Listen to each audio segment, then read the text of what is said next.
Le film Une enquête au paradis, Razika Adnani de Merzak Alouache, cinéaste algérien. On regarde la bande-annonce.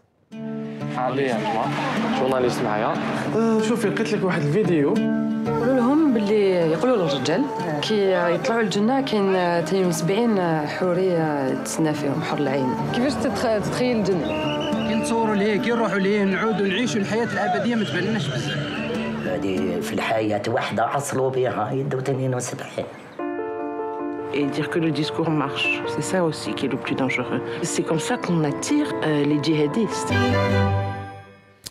Voilà, Razika Adnani, enquête au paradis de Merzak Alouache. Pourquoi ce choix? Vous avez commencé à répondre juste avant que l'on regarde cet extrait.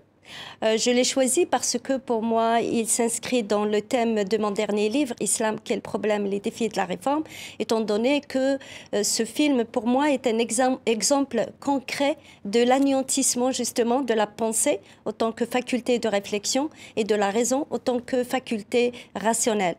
Étant donné que dans le livre, justement, je parle comment le discours salafiste et cela, ça remonte au 1er siècle déjà de l'islam, mais je parle du 9e siècle, 10e siècle, et aujourd'hui... Et là, Merzak Alouache, c'est ce qu'il a filmé. Il parcourt l'Algérie et il essaie de voir comment des militants salafistes, justement, parlent du paradis, notamment aux jeunes.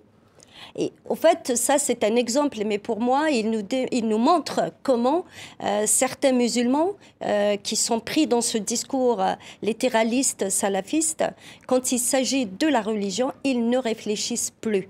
C'est ça l'anéantissement de la pensée. Il y a un blocage de la raison, on ne raisonne plus, on ne pense plus, on ne réfléchit pas, on prend tel qu'on nous donne. Et c'est ça le discours littéraliste. Les discours littéralistes demandent à ce que le sens du texte soit pris tel qu'il est présenté.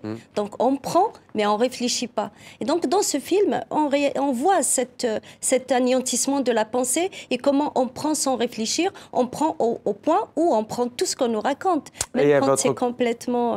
absurde. Votre coup de cœur, Chris Danon, de la chanson Water No Get Enemy de Fela Kuti. Pourquoi ce choix? Mais écoute, il faut se détendre un peu dans la vie. Donc, on est d'accord. J'ai découvert cet artiste. Bon, il fait partie de la grande mouvance anticoloniale début des années 70. Chanteur nigérian, du Nigeria donc. Oui. Et donc j'aime bien le style. Il est un peu à l'origine de Afrobeat, funk. Et donc Bah tiens, on va l'écouter un peu, allez, Fela Kuti.